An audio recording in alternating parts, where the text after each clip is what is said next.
Sweet heart movie शुरू होती है और हम एक लड़की को देखते हैं जो बहकर समुद्र के किनारे पर एक आइलैंड पर आ गई थी।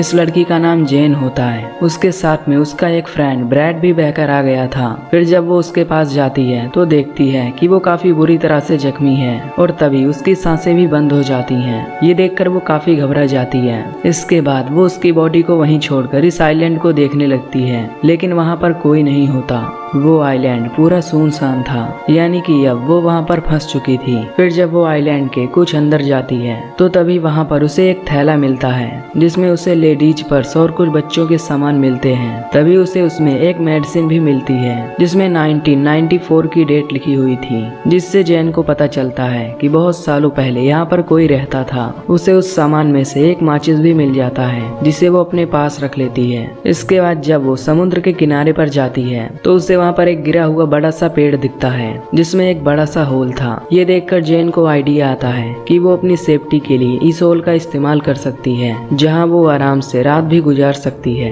इसके बाद अगली सुबह जब जेन उठती है तो वो समुद्र के किनारे देखती है जहाँ पर कई मछलियाँ आई थी। उनमें एक बेबी शार्क भी थी जिसका शरीर आधा खाया हुआ था। इसके बाद वो अपने खाने के लिए कुछ मछलियाँ ले लेती है। तभी जेन की नजर एक जगह पर जाती है जहाँ पर कुछ लोगों को दफनाया गया था। इनमें 3 ग्रेव होती हैं। ये देखकर जेन भी अपने दोस्त के लिए एक ग्रेव खोदती है क्योंकि अब उसकी बॉडी सड़ रही थी। इसके बाद अगले दिन जेन जब उस आइलैंड का चक्कर लगा रही होती है तो तभी वो देखती है कि किसी ने उसके दोस्त को ग्रेव से निकालकर उसे आधा खा लिया है। ये देखकर जेन काफी घबरा जाती है और उसे कुछ भी समझ नहीं आता कि आखिर ये काम कौन कर सकता है। उसे लगता है कि ये काम जरूर किसी जानवर का है, इसलिए अब वो एक लकड़ी को नुकीला करती है और अपने लिए एक औजार बनाती है। इसके बाद वो आइलैंड के बाहर बैठकर उस जानवर का इंतजार करने लगती है। अब कुछ देर बाद रात हो जाती है और तभी जेन की आंख भी लग जाती है, लेकिन वो जानवर अभी तक नहीं आया था। अगली सुबह जेन समुद्र में देखती है जहाँ पर उसे एक सूटकेस दिखाई देता है। वो उस सूटकेस को लेने का सोचती है, इसलिए वो समुद्र में जाती है और तैर कर वो सूटकेस को ले लेती है।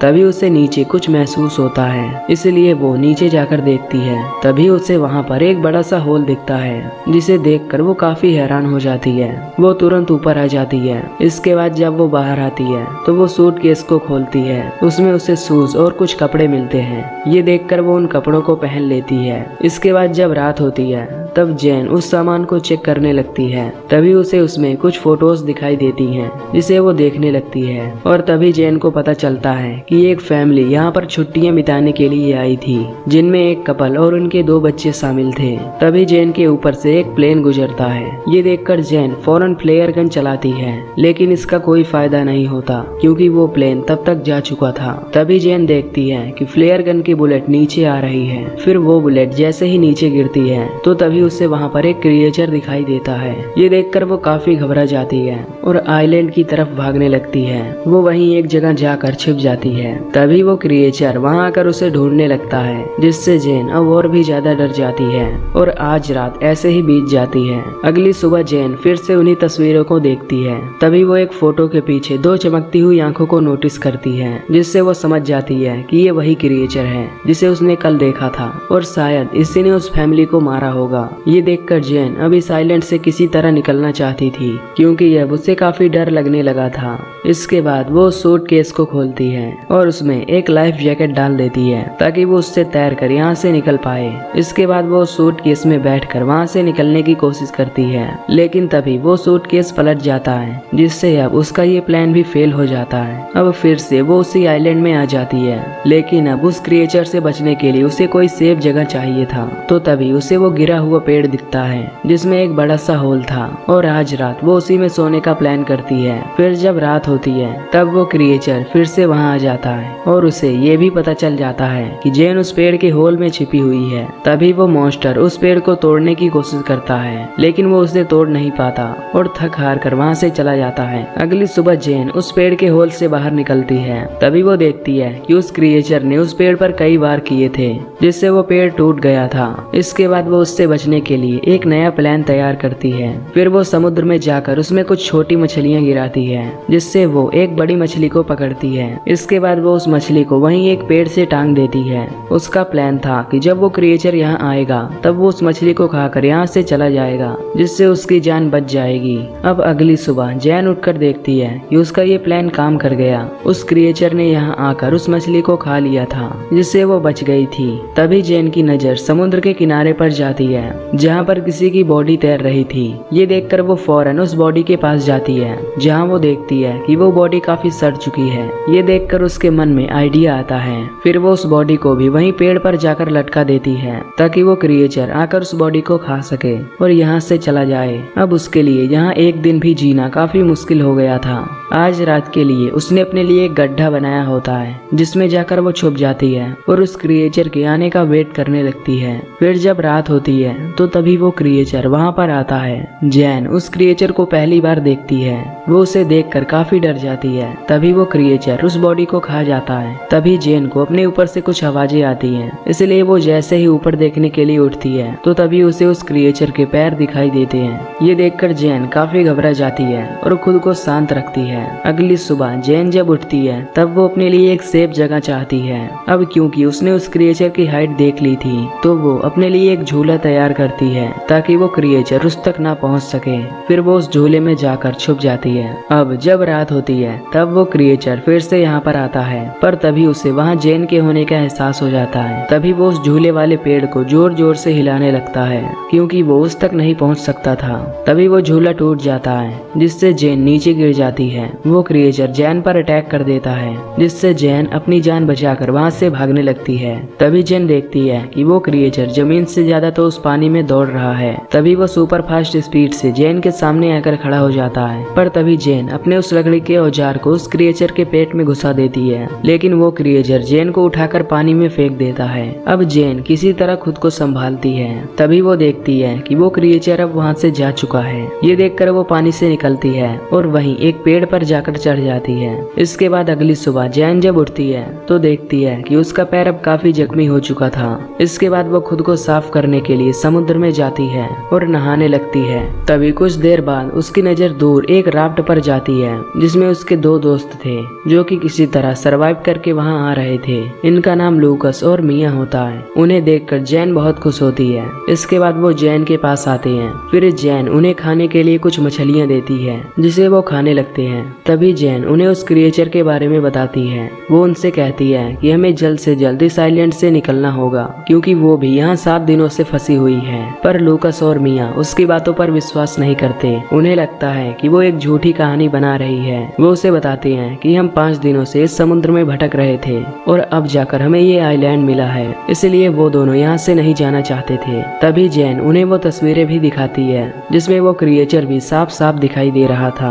पर फिर भी वो दोनों यहाँ से नहीं जाना चाहते, जिससे जैन समझ जाती है कि ये दोनों उसकी बात नहीं मानेंगे। इसलिए अब वो इनसे छिपकर इनकी राफ्ट लेकर यहाँ से भागने का सोचती है। तभी वो उनकी राफ्ट से यहाँ से निकलने की कोशिश करती है, लेकिन तभी वो दोनों उसे पकड़ लेते हैं। तभी मिया जैन पर अटैक कर देती है, जिससे वो बेहोश हो जाती है। इसके बाद जब उसकी आँख खुलती है तब वो खुद को बंधा हुआ पाती है और अब रात भी हो चुकी थी।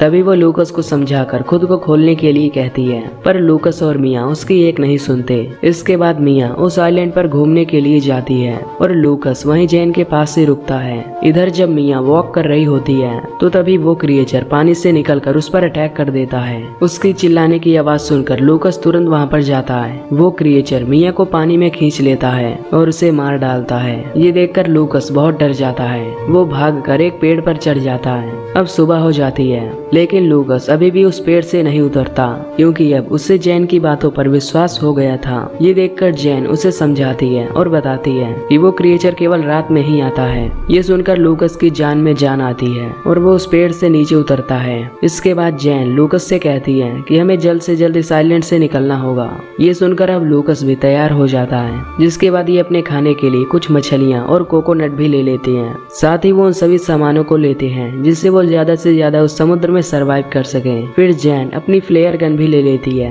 ताकि वो उससे अपने बारे में बता सके। यहाँ लूकस अभी भी काफी डरा हुआ था। ये देखकर जैन उसे समझाती है और बताती है कि वो क्रिएचर हम पर सिर्फ रात में ही अटैक करता है और रात होते ही हम इस आइलैंड से दूर चले जाएंगे। इसके बाद जैन जाकर उस क्राफ्ट में बैठ जाती है। तभी उसे क्राफ्ट में खून फैला हुआ दिखता है, जिससे वो समझ जाती है कि इन 5 दिनों में सरवाइव करने के लिए उन दोनों ने किसी इंसान को मारकर खाया होगा। पर इस पर वो ज्यादा नहीं सोचती और लूकस के साथ उस क्राफ्ट से वहाँ से निकलने लगती है। तभी कुछ देर बाद लूकस को पानी में वही क्रिएचर दिखाई देता है। ये देखकर ये दोनों काफी घबरा जाते हैं और उस क्राफ्ट को चारों तरफ से ढक लेते हैं। पर तभी वो क्रिएचर उनकी राफ्ट में घुसकर उन पर अटैक कर देता है। ये देखकर लूकस उस फ्लेयर गन से उस पर अटैक करता है, पर वो क्रिएचर जैन को पकड़कर अपने साथ ले जाता है। तभी जैन अपनी नाइफ से उस क्रिएचर पर कई बार अटैक करती है, पर तभी लूकस भी जैन को बचाने के लिए पानी में आ जाता है। ये देखकर वो क्रिएचर जैन को छोड़ देता है और तभी वो लूकस को पकड़ लेता है और उसे लेकर उस बड़े से होल में चला जाता है। ये देखकर जैन किसी तरह तैरकर फिर से उस आइलैंड पर पहुंच जाती है। अब जैन को लूकस के मरने से काफी गुस्सा आता है, इसलिए वो उस क्रिएचर का सामना करने का डिसाइड करती है। इसके बाद वो वहाँ पर पड़ी लकड़ियों से कई नुकीले औजार बनाती है, पर वो औजार उसे कम नुकीले लगते हैं, इसलिए वो वहाँ पर उन ग्रेव को खोदती है और उनमें से वो कंकाल निकालती है, जिससे वो अब काफी नुकीले औजार बना लेती है। वो उस क्रिएचर को आग में जलाने का सोचती है। इसके बाद वो वहाँ पर पड़ी हुई सूखी झाड़ियों को इकट्ठा करती है और उनमें एक घेरा बनाती है। अब वो अपने ट्रैप को पूरी तरह तैयार कर लेती है। फिर कुछ देर बाद रात हो जाती है। तभी वो क्रिएचर वहाँ आता है और वो भी बिल्कुल उसी जगह पर जहाँ पर उसने ट्रैप लगाया होता है। तभी जैन चुपके से उन झाड़ियों में आग लगा देती है, जिससे अब वो क्रिएचर आग में फंस जाता है। तभी जैन अपनी उन नुकीले औजारों से उस क्रिएचर पर अटैक करने लगती है, जिससे अब वो क्रिएचर काफी घायल हो जाता है। लेकिन तभी वो क्रिएचर उसे पकड़ लेता है, पर जैन उस पर अटैक करके वहाँ से भागने लगती है। तभी वो क्रिएचर दौड़कर उसके सामने आ जाता है, लेकिन अब वो काफी जख्मी हो चुका था, इसलिए वो वहीं पर गिर जाता है। ये देखकर जैन उसे फिर से स्टैब करने लगती है और मारकर उसका गला काट देती है। इधर हम देखते हैं जहाँ पर उस जगह पर काफी आग लग गई थी, जिससे अब ये पूरा आइलैंड जलने वाला था और यहीं पर ये मूवी खत्म हो जाती है। तो दोस्तों, अगर आपको ये मूवी की एक्सप्लेनेशन पसंद आई हो तो वीडियो को लाइक और चैनल को सब्सक्राइब कर देना। बाकी मैं मिलूंगा आपसे अगली वीडियो में। Till then take care, love you, bye bye.